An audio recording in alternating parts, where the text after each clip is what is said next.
It's not uncommon as a teacher to have students who are a bit behind the curve in certain aspects, but 99.99999% of the time they are keen on something. They might not understand how to identify a noun, or what theme is, but they somehow know how to make a mean plate of nachos. You learn pretty quick to not judge fish for their tree climbing ability, ya know. I thought this was the rule when I was teaching until I met Kevin. Kevin isn't his real name, but it doesn't matter because he can't spell it anyway. Kevin was a student of mine during my last year of teaching. He came to my classroom with very little to show for his academic past. He had moved a few times and thus was missing a lot of typical test scores that we used to try and ballpark their ability.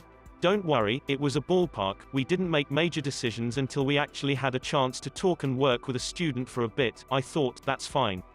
I'll just do some one-on-one with Kevin and see what's up. One-on-one with Kevin was like conversing with someone who'd forgotten everything in a freak, if not impossible, amnesia incident. There was no evidence that he had learned anything past the 2nd grade, and now he was in 9th grade. Flabbergasted, I figured we needed to get more serious with this. If he was going to be in my class, I needed to know why and how. I decided to meet with him, his guidance counselor, his parents, and another teacher to see what was really going on. This is where it all became clear. It was by some incredible fluke that his family hadn't been wiped off the face of the earth years ago. Odds are his entire heritage was based on blind luck and some type of sick divine intervention that saves his family every time a threat presents itself. Kevin was the genetic pinnacle of this null achievement. Even my instructional lead, a woman who could find a redeeming trait in a Balrog, failed to see any reason this kid or his family should be alive today. So here's a list of events that made it abundantly clear that God exists and he's laughing uncontrollably. Kevin frequently forgot when and where class was. On more than one occasion, I had to retrieve him from other classrooms. Kevin ate an entire 24-pack of crayons, puked, and then did it again the next day. This is 9th grade. I have no idea where he got crayons. Kevin's dad wrote tuition checks and mailed them to me, his English teacher. This was a public school. When I gave it back to Kevin, voided, to give to his dad with a brief note explaining that this is a public school, Kevin got in trouble for trying to spend it at 7-Eleven after school.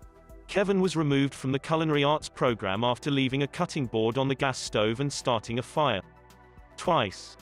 Kevin threw his lunch at the school resource officer and tried to run away.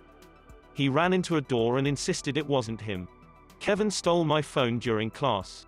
I called it. It rang. He denied that it was ringing. Not that it wasn't his, not that he did it, no, he denied that the phone was actually ringing.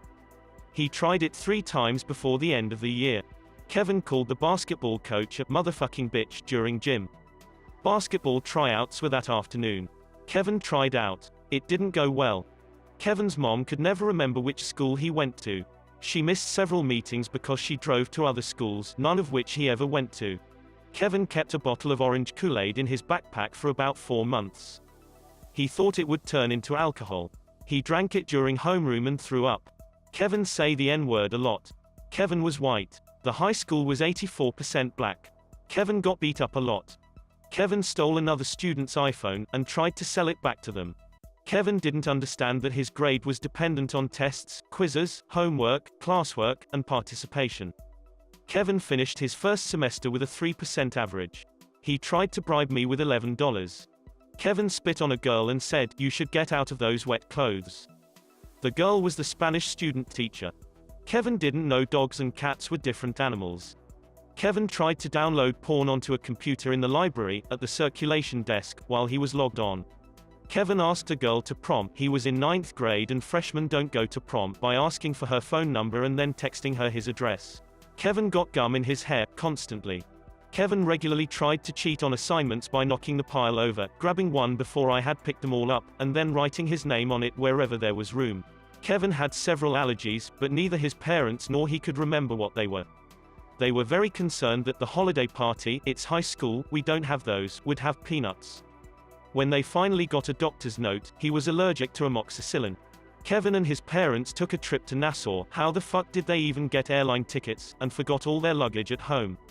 I didn't believe him when he told me until I talked to him mom, who told me first thing when I saw her at the bi-weekly meeting. Kevin's grandfather apparently died in a chainsaw accident. I can only assume God was looking the other way that day. Please hit the like button and subscribe. Don't forget to also press the bell icon button for notifications. Thanks.